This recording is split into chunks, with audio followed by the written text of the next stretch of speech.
Mack. The story of Mack begins in a rescue league in Albany, New York, where he was born. The story was very interesting to me as the lady who owned Mack told me about him. I will try to tell you about the unusual circumstances in this kitten's life. Mack was a tiger Persian kitten, but was afflicted with a disease called mange when he was very small. His mother had a very bad case of the mange, but instead of being cruelly treated, her mistress took her to the rescue league, where she could be well cared for.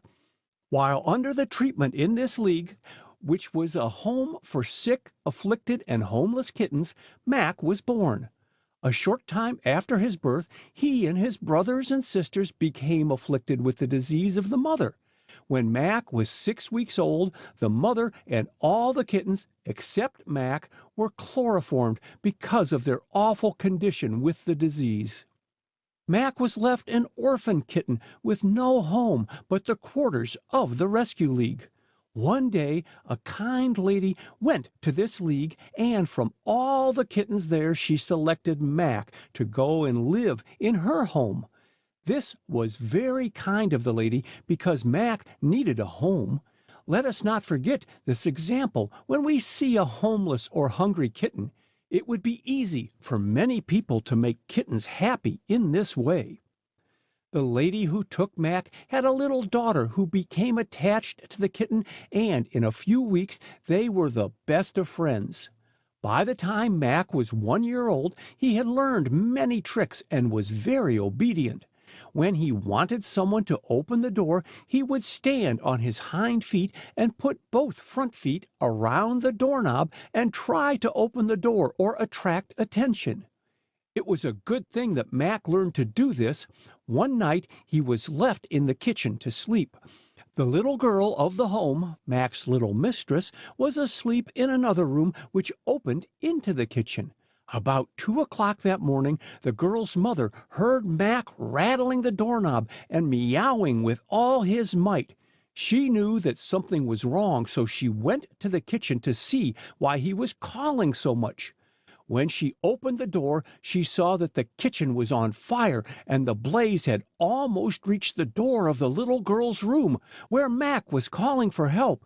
His fur was scorched a little, but he was not seriously burned. The mother said that 5 minutes more and the blaze would have been beyond control and would have made its way into the little girl's bedroom. She feels that Mack saved her daughter's life by calling for her to open the door. When the lady and her daughter moved from Albany, New York to Chicago, they did not leave Mack behind. He moved with them as one of the family and lived for a long time in a boarding house in the big city. There are so many kittens that do not get to travel over the country. Neither do they get to live in boarding houses. Almost any kitten is satisfied to have a good place to sleep and plenty to eat. There's another thing most kittens like, and that is kind treatment. They like to be petted and loved, as well as being cared for with home and food. After leaving Chicago, Mack moved to Kansas City with his kind mistress. For some time he lived in this city, but at last he moved to Maple Park, just east of the city on the interurban line to Excelsior Springs. It was there he lived and spent many happy days. Out there in the open, away from the crowded streets of the big cities, Mack caught grasshoppers as his favorite pastime in the fields. This he enjoyed very much, and it was also good exercise for him. When the lady's husband would sit down to read the evening paper in the big Morris chair, Mack would always sleep on one of the arms of the chair. At mealtime, he would sit in a high chair at the table and eat just what was given to him. He would not offer to get on the table nor bother anything in the kitchen. One day, another kitten came into the home to live, but he was not so careful to keep out of the food not intended for him. When he would try to get into anything or stand up against the cabinet or table, Mack would box his ears and make him get away. Mack had been trained from his baby days to keep off the table or cabinet and to keep out of the food which did not belong to him. The years passed by in Mack's life until he became a very old cat. He never forgot his early training and the many little tricks which he had been taught to do. Of course, his mistress thought more of him after he saved the little girl from the fire, but he always had a favorite place in everything. At the ripe old age of 14 years, Mack died. His life had been useful, and he had been kind and obedient through all the years. It was a sad day in the home when Mack died. The whole family went to his burial. He was buried at Maple Park in a little grave over which many tears were shed. He was loved by all and had helped to make life brighter with the life which he had lived. A beautiful and obedient cat was laid to rest. Snooks. Snooks was a very small kitten and lived in a preacher's home. He was well liked by the children in the home. One day, one of the girls became very ill, and for weeks everyone had to be very quiet. The kitten liked to be in the house and romp with the children, but during those weeks of sickness he had to stay outdoors. One day, a young man called at the house on an errand, and as he turned to leave, he noticed the kitten asleep in a chair on the front porch. He told one of the children that he would like to have the little ball of gray and blue, and to his surprise, the little girl gave it to him. The first ride the kitten ever had in an automobile was that afternoon, when the young man started home with the little gift. Kittens do not like to ride as dogs do, so this kitten was afraid and had to be kept from jumping out while the car was running. The kitten soon made friends in the new home and was named Snooks. This name was given him by his new mistress because a pet chicken she once had was named Snooks. He was trained in many ways during the early months in this new home and could be trusted alone in the house, for he would not climb upon the table or bother anything. Nearly all kittens are afraid of water, but Snooks likes to get into it and play by splashing it with his feet. He also likes to take a bath, for he will not offer to scratch or bite, but stands in the bathtub while his mistress washes him. Sometime during each day, Snooks has a big romp from room to room. He has learned to run fast and then jump on little rugs and slide on the floor. Many times a day, these rugs have to be straightened and put back into place.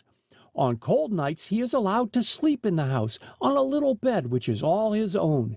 This he greatly enjoys, but little does he realize that many poor kittens which have no homes have to sleep out in the cold. Many times they go to bed on the cold ground, and their little ears freeze because they cannot keep warm. One of the greatest delights of this kitten is to play with a little rubber ball which was bought for him. He will chase it from room to room like playing with a mouse. He makes it roll by striking it with his feet or jumping at it. One day the ball rolled under the pantry door, and the mistress heard Snooks meowing, but did not go to see what he wanted. Soon he came to the living room and meowed again, and then started back toward the kitchen, still meowing. The mistress followed, and Snooks led her to the door of the pantry and looked under, as much to say, "I have lost the little ball. Will you get it for me?" She opened the door and found the ball, and the kitten went on playing again, perfectly satisfied. On another day, a Victrola was brought into the house where Snooks lived, and at first he was afraid of the music, but soon showed signs of interest. He would sit and listen and like to watch the records go round and round. He would walk all around the machine, smelling and looking as though trying to find where the music and voices were coming from. At this writing, Snooks, the little blue and gray kitten, is alive and well. He lives in a college town, but has never gone to college. He is satisfied to eat 3 times a day, and every day he plays with the little ball which he enjoys so much. He is now about 1 year old and is going to be a large cat when grown. Let us hope that he will always have a good home and be well and playful. Dump. This is a very peculiar name for a kitten, but kittens often have peculiar names. Dump could not be called a beautiful kitten, but his good nature and playfulness made him attractive and likable. His mother must have thought him pretty, for she petted him so much by smoothing his fur with her tongue. I have not yet told you the color of this kitten, and I'm sure you are wondering about it. You might say he was very pretty. His fur was a bluish gray and white, and his face was white almost all over. He was just a common kitten, but you know the common kittens are smart and many times as good in disposition as the thoroughbreds. Dump was very playful and would do many cute things. One thing that he did and seemed to like most of all was playing hide and seek in the house. He would get behind the door and wait for his little mistress to come, and then he would jump out at her as though he meant to frighten her. Of course, she had jumped at him in the same way many times, and in this way had taught him the game of hide and seek. One afternoon in the summertime, the little girl thought of something to do which Dump had not thought. It was this. The girl had a nice little kodak which her uncle had given her, and she thought of taking Dump's picture. Not very many kittens are fortunate enough to have their pictures taken. The little kitten had never posed for a picture, and of course thought it was great fun, that is, if he thought of it at all. Anyway, they both went into the yard, and the little girl placed Dump on the gate-post. He seemed to know the purpose of being placed there, for he sat still in the warm sun, just like he was really posing for the picture. It was a good picture, too, and the girl has the little picture yet, although she is grown now and has a home of her own, and another kitten takes Dump's place. Dump always slept in the window during the summer between the screen and curtains. He would almost answer his little mistress with a little meow when she called him. He knew when it was time for his meals, as his master worked downtown in a meat shop, and when he would go to the house for his meals, Dump would meet him at the door and beg for meat. When the yard was mowed and the grass piled up in one big pile, the kitten would run to it and hide himself from his little mistress. This was great fun for both. They loved each other very much, and where one went around the yard or in the house, the other was to be found too. Dump never cared to play with other kittens and would not be very friendly. One of the neighbors had a big cat next door, but Dump would never let him come through the yard fence if he saw him. He must have been a little selfish, but probably it was because he loved his mistress more than other kittens. Many times Dump would go to the woodshed and watch for mice. He nearly always caught one, and he loved to play with it for hours at a time before eating it. One hot summer day he played too long, and it cost him his life, for he became overheated and died in just a little while. The little girl did everything she could for him, but could not save his life. Dump's little body was buried back of the cave beside the graves of 2 little bantam chickens and a little goldfish. Mitch. Mitch was a beautiful Persian kitten and lived in Kansas City, Missouri. City kittens do not have such large playgrounds as kittens on the farm, for many times they are kept in the house almost all the time. There are many dangers for kittens outside in big cities, too. Someone may steal them and take them away from their homes, or they may get run over by the cars and big trucks. A little girl whose name was Mitchell gave the kitten to the lady who told me this story. The family called him Mitchie for a while after the name Mitchell. Some of them thought that name too long, so they shortened it to Mitch, and that became the name of this beautiful Persian kitten. The mistress kept a large fruit basket on the dining table, and when there was no fruit in it, Mitch used it for a bed. He learned to run toward the table, and with one jump he would land right in the basket. Then he would curl up for a long nap and be perfectly satisfied for hours. He always liked to get into boxes, and when the dresser drawers were left open, he would get into them. It did not make much difference to Mitch just what it was, for he could feel contented in anything. One day, a member of the family brought something home in a paper sack, and, taking the articles out, laid the sack on the bed. In a few minutes, Mitch was curled up in the sack, fast asleep. The lady's husband worked at night, or about half the night, and when he came home about midnight, Mitch would always meet him at the head of the stairs, ready for a romp. He loved to play with the man's watch chain, but one day it was a costly play. The watch was left on the dresser with the chain hanging over the edge, and Mitch decided to romp with it a little while. Of course, he did not know the watch might fall and break. In some way he got his claws fastened in the chain and jerked the watch to the floor. Mitch did not mean to break the watch, but it cost about $7 to have it repaired. Mitch could not repair the broken watch, and he had no way of paying the debt except by love and affection for his master. Mitch was like Snooks in the other story. He liked water and liked to play in it. He was very careful about keeping clean and would go to the lavatory and put his feet in the water and then wash his face. One faucet in the bathtub leaked a little, and Mitch found that he could get a drink there. In some way he learned that he could strike the faucet with his feet and turn on more water. One day, some member of the family had prepared a half tub of water for a bath, and about the same time, Mitch decided that he wanted a drink. He went over to the bathtub and, as usual, jumped right over into the tub, but this time he landed in all the water. You should have seen him scramble to get out, for he was terribly frightened. One day the lady and her husband moved away from the city to a farm, and of course Mitch went along and became a country kitten. I am sure that he liked to be on the farm where he could get out into the big outdoors and catch lots of mice. About a year passed, and the family moved back to the city, but Mitch was left on the farm with the family who moved on the place.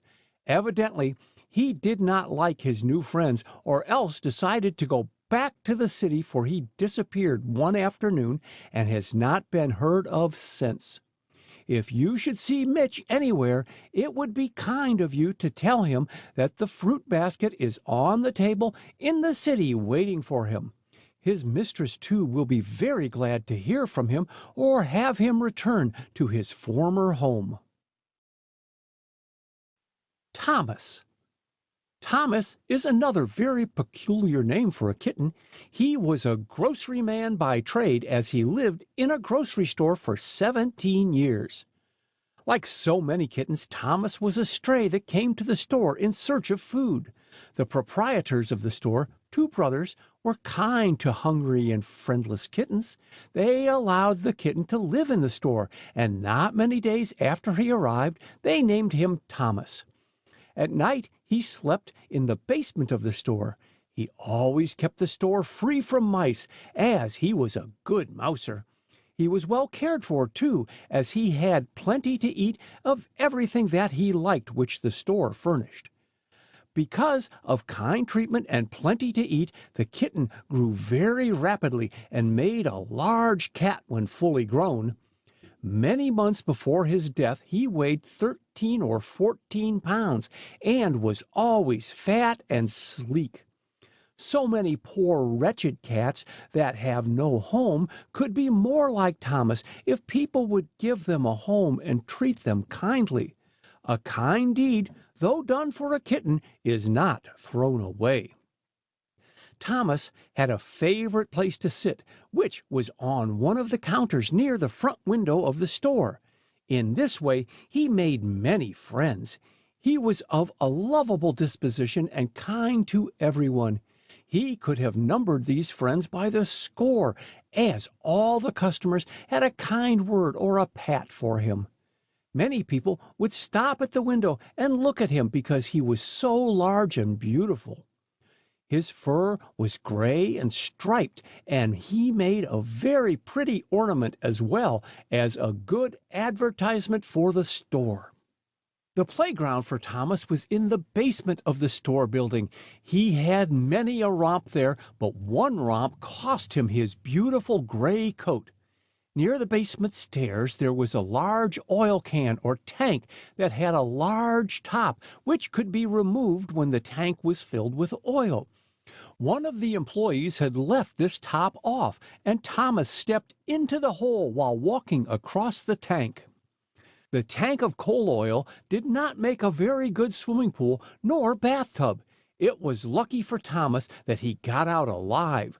The oil caused all the fur to come off his body, and this left him without a coat.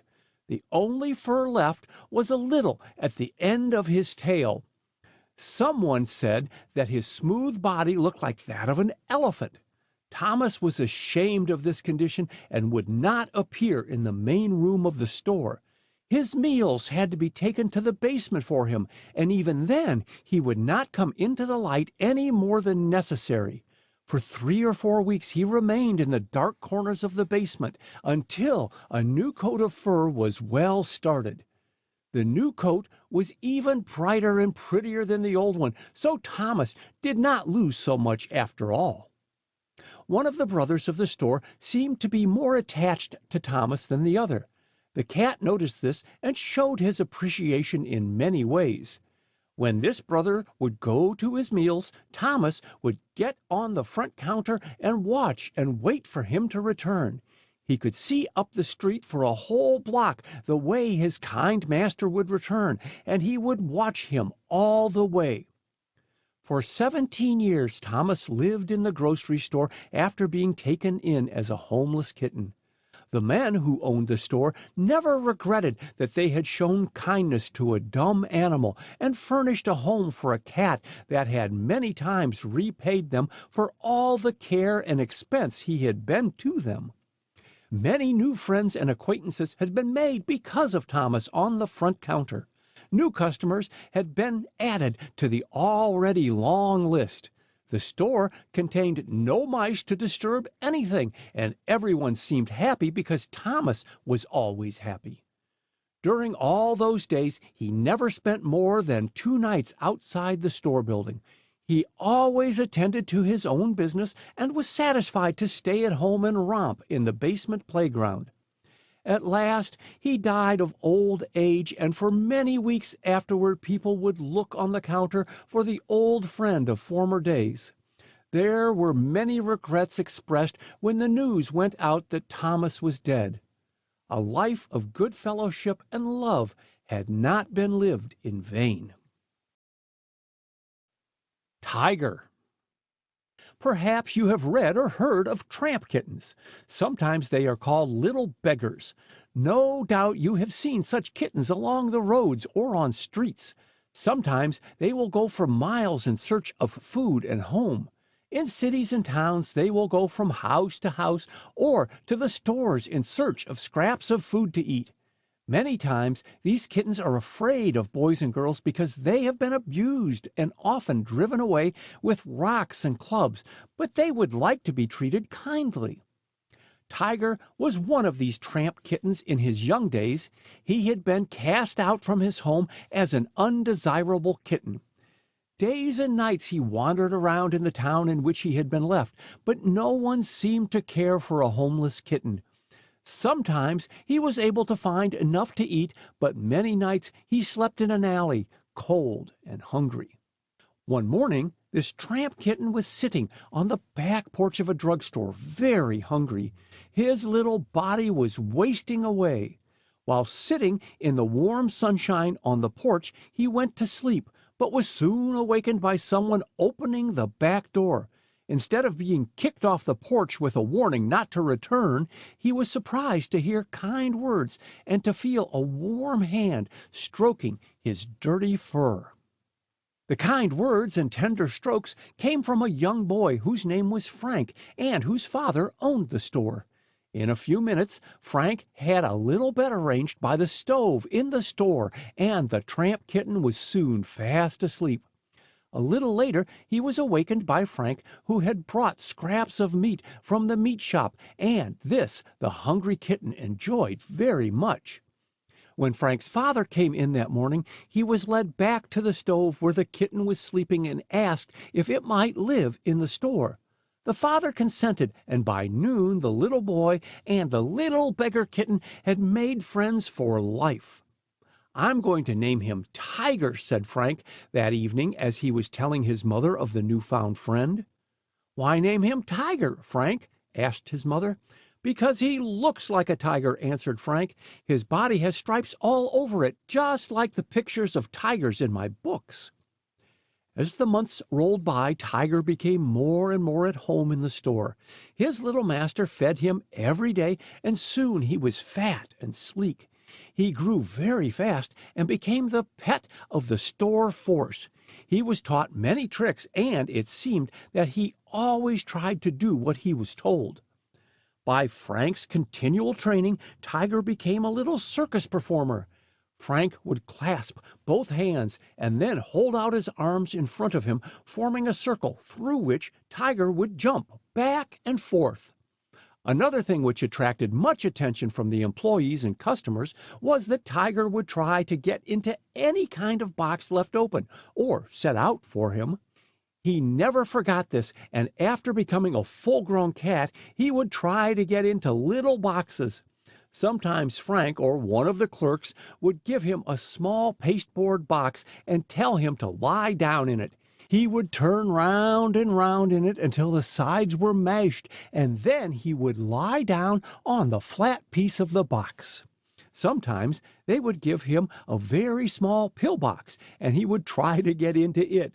He would walk all around it, and at last would lie down on top of it. As the years went by, Tiger became the pet of all who knew him. His master grew to be a young man, but the close friendship with the kitten always existed. Tiger never failed to receive good meals and kind treatment. One evening, while Tiger was lying in the alley, one of the clerks called him, but he would not answer. The man almost had to whip him to get him back into the store. This was very unusual. The clerk noticed the changed attitude and spoke to others about it. During the night, the fire alarm was given, and news soon spread that the drugstore was burning. Frank thought first of Tiger and of his desire to remain outside the store that evening. The firemen arrived too late to enter the building, although it was not entirely destroyed. The next day, Tiger was found on top of the office desk near a rear window. He had suffocated in the smoke, but the flames had not touched his body. Such was the end of life for the obedient and faithful Tiger. Sammy. It is very interesting to know why pets are called the same names as people. Not only cats and dogs, but birds, horses, cows, and other pets are given the names of people. Many times, these names are given because of fondness for the pets and love for those after whom they are named. The lady who told me this story of Sammy also told me why she called him this name. She had met a very attractive young man while visiting in another town, and when she came home, she did not forget the new acquaintance. In a few days after she returned from the visit, someone gave her a little kitten, which she named Sammy for him. She never learned whether the young man felt honored because of this, but the kitten was well cared for. Sammy was a beautiful Maltese kitten, but his young mistress did not know where he was born nor anything about his mother, sisters, nor brothers. He seemed like an orphan kitten and was given the best of care. In a little while he was satisfied in the new home and seemed to be perfectly happy. As the months rolled by, Sammy and his mistress became very fond of each other. One day, something happened which changed the course of events. The young lady made another acquaintance, this time of a young man who had gone into business in her hometown. Sammy was afraid of all strangers and would not play with any of the boys in the neighborhood and would not make friends with any of the young men who called on his mistress. When the nice-looking businessman began visiting the young lady, Sammy also became acquainted with him. From the first visit he seemed to like the new acquaintance, and soon they were close friends. When the young man called at the home, Sammy would always meet him at the gate and accompany him to the front door. When his mistress would allow him to do so, he would go into the house so that the young man might pet him. Sammy was never trained to catch mice and was never given one to eat. It is often a good thing to have a cat that will catch mice, but sometimes it proves very fatal, as mice are often poisoned and thrown out or die where kittens can find them. Sammy was not allowed to eat meat either, especially raw meat. Feeding raw meat has proven very costly to many valuable cats, as it has made them of vicious or cross disposition. The mistress of Sammy was very careful to cultivate in him a kind and obedient disposition. In the yard of the home there was an old tree in which Sammy spent many happy hours in the warm sunshine. Not many feet from the ground the tree forked, and this made a very desirable place to get out of the reach of dogs and to rest or sleep. This had been a favorite resting place for Trilby, a kitten that had lived in the home long before Sammy was born. The lady said that both kittens had used the old tree for a resting place and that she had often regretted that she had not taken their pictures. I am sorry, too, as I would like to have shown you the picture of Sammy in this book. But we will have to imagine how peaceful he was as he slept in the warm sunshine. One beautiful autumn day in September, the young man whom Sammy loved and who had been going to the home very often went to take Sammy's mistress away. Sammy was pleased to have the young man there, although he did not understand why so many people were there and what it all meant. A few days after the couple were married, they moved into a little cottage in another part of town and took Sammy along to live with them. In this new home he seemed perfectly satisfied and never tried to go back to the old home again. He spent many happy days in this home, and every evening he would go down the street to meet his new master. The young couple became very much attached to Sammy and gave him the best place in almost everything. Have you ever heard of a spoiled kitten? Sammy was like some children who are allowed to have their way, for he became a spoiled kitten later in life. On another day, many months after the beautiful autumn wedding day, a little baby came into the home to live. Sammy did not know what to think of a baby crying and to see everyone making over the new daughter. In those days he felt somewhat neglected, as he was not petted as much as usual, but he soon became attached to the little one in the crib. He seemed to love the baby as much as anyone else, and at last he became so jealous that he would try to protect her when anyone would lift her from the crib. He would almost fight the young father or mother to keep them away, as he seemed to think that they should not fondle her. He must have been afraid that they would hurt his little playmate, although the baby never got to play with Sammy except to coo at him from the crib. He became so cross and so jealous that he had to be given away.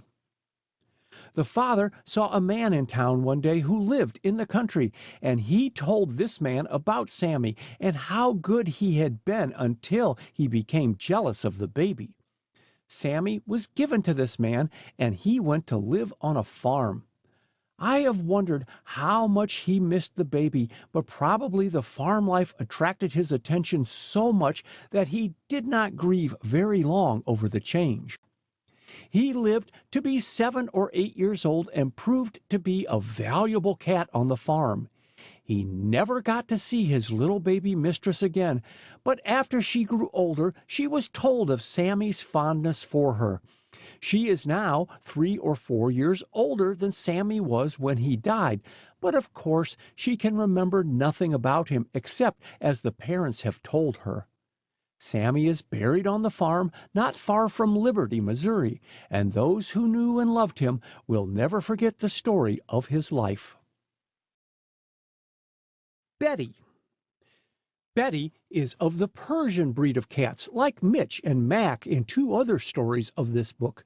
She lives at Wynwood Lake, just east of Kansas City, and has a good home and a kind mistress. She is of a lovable disposition. Her father is the famous White Czar of Kansas City, and her mother is of good stock.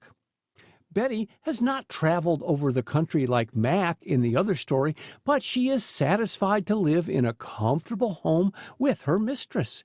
She has no time for traveling anyway, because she has to be at home with her family of kittens.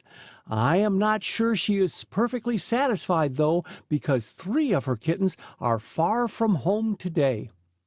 The day that Betty's first babies were born was very gloomy, and by night a storm was gathering, which broke from the clouds in all its fury later in the night.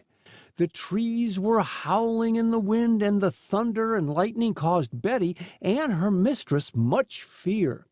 The lady had gone to bed that night before the storm came on, and Betty was in the corner of the room with her new babies.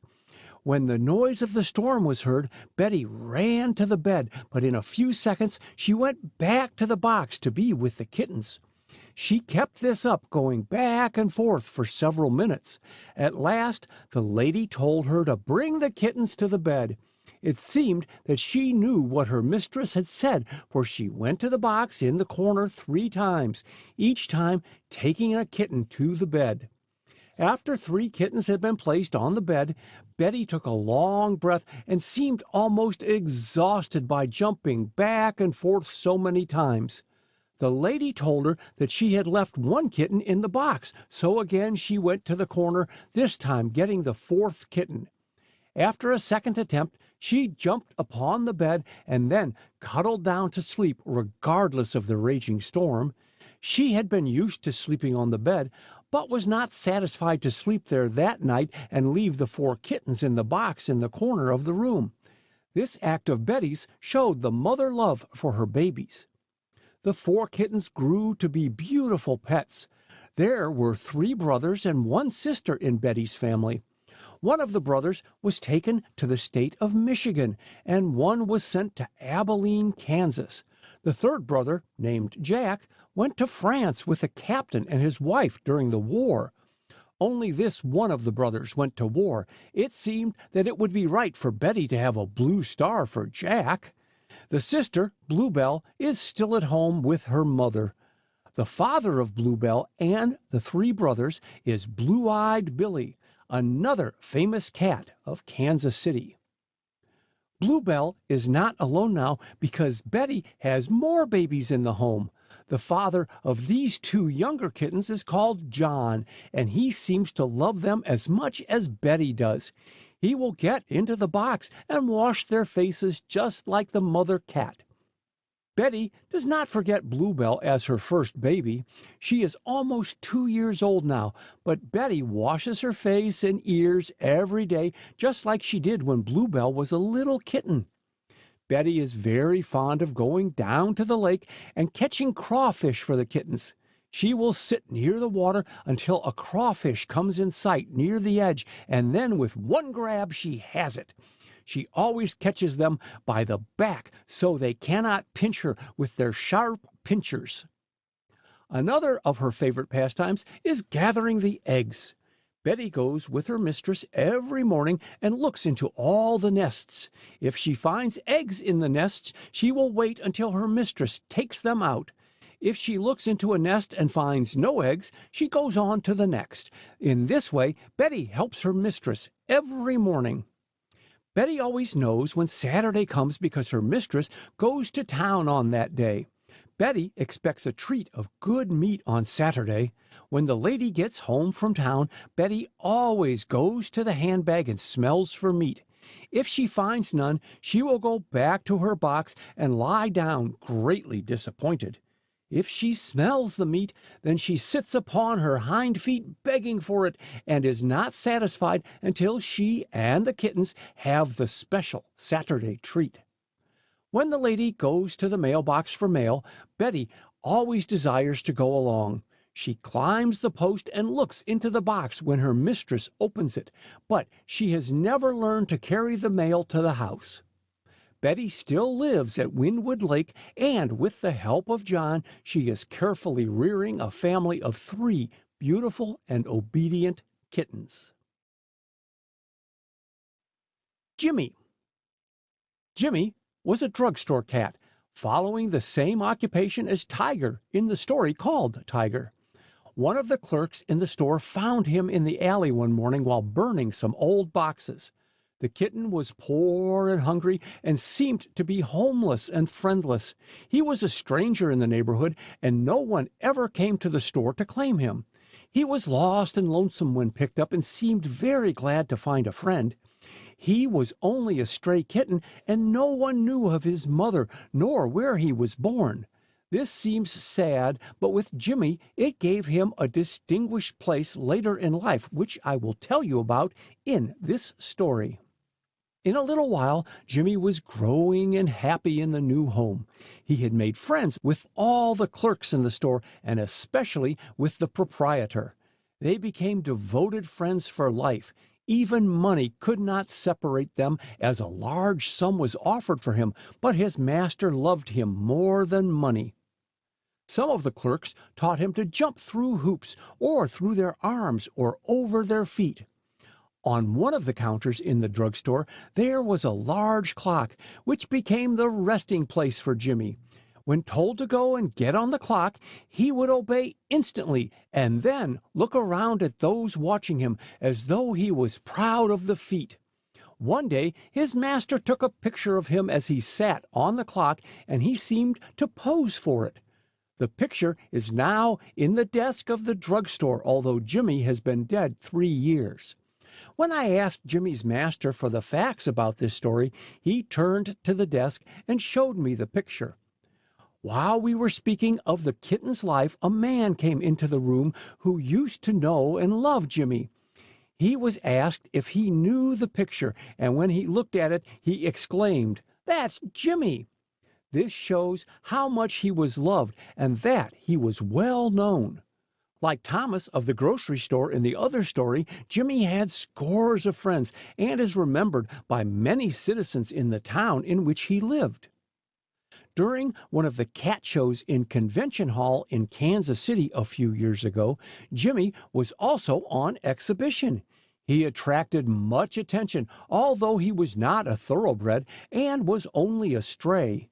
His fur was striped like a tiger, and in the show he received first prize as the best tiger cat shown. He also won first prize as a stray, but to receive the premium, his master had to take 3 witnesses before a notary public and make affidavit that Jimmy was found in the alley and that no one knew of his birth or his pedigree. After receiving these prizes, Jimmy's master thought more of him than ever. He attracted much attention in his hometown, too, when the news went out that Jimmy had won first at Tiger and Stray. New friends went to the store to see him, and he, too, became a good advertisement for the store. One day, a physician's wife from another town went into the drugstore and saw Jimmy sitting on the old clock. She soon made his acquaintance and became attached to him. She was a lover of kittens, and Jimmy, so large and beautiful, seemed to her an ideal kitten. She asked all about him, of his birth, pedigree, disposition, and many other questions. When told that he was only a stray picked up in the alley as a homeless kitten, she seemed to think more of him than ever. Perhaps she had been kind to some homeless kitten sometime in the past and understood what it meant to care for one that needed a friend. She was anxious to have him as her own and let him live in her own home. I am sure that she would have given him the best of care and that he would have had a good home in which to spend his old age. In a few days, the woman's husband was in town and went to the store and offered $25 for Jimmy. The proprietor would not sell him for that, and then the physician offered him $50. But Jimmy's master said that money could not buy him. Such was the love for a kitten that had been so kind and obedient during the many years in the store. About 2 weeks after the physician had offered the $50 for him, Jimmy in some way got hold of poison and died. He was 9 years old at the time of his death and left many friends who have greatly missed him during these past 3 years. Pete. To get to the story of Pete, I had to go to a large hotel, and there I found an old gentleman who had lost his wife by death about a year before, and who seemed lonely for her presence. He told all that he could about Pete, but said, if she were only here, pointing to a picture on the wall, she could tell you a fine story of this kitten. She loved cats as no one else on earth, I suppose, he continued. Such deeds are not thrown away either, although I used to think many of them were unnecessary. One morning, while the good wife was living, they lost their last kitten, and she had said that they would not try to raise or care for any more. That same morning, Pete arrived at the back door of the home and begged for something to eat. He was invited inside, and that was all that was necessary to make friends between the lady and the homeless kitten. Pete was not so young either at that time, for he seemed to be nearly 2 years old. The gentleman said that there never was a cat that could fight like Pete. He was not afraid of anything that walked and could whip any dog that ever came into the yard. When he made up his mind that he did not want any dog or certain cats around the house or yard, it was then that they had to leave. He would sometimes make up with a cat after giving him a good flogging if the cat was willing to stay long enough to make up. He was an awful fighter, and yet he was of a good disposition around the home. Of all the kittens this lady had and loved and cared for, there was none so lovable and of a better character than Pete. If it had not been for his fighting nature, he would have been an ideal cat in every way. Perhaps the brave spirit he showed helped him to protect himself from cruel dogs and mean cats. For 10 years, Pete occupied the best chair in the home for his resting place and bed. He had things his own way because he was loved by all the members of the family. His food consisted of anything and everything that money could buy. He lacked for nothing that would make him contented and happy. When baby kittens were born in the neighborhood, Pete was always one of the first visitors and took charge of the kittens along with the mother cat. He would fight for the baby kittens and protect them with his own life. No mother cat was afraid to leave her kittens in charge of Pete because they all knew his daring spirit and courageous nature. After the death of the kind mistress, Pete missed her very much. He missed her loving caresses and the good meals which she always provided for him. Of course, the other members of the family took good care of him then, but the mistress of the home had been the one he had largely depended upon. She would get up any time in the night and let him in if he came to the door and called.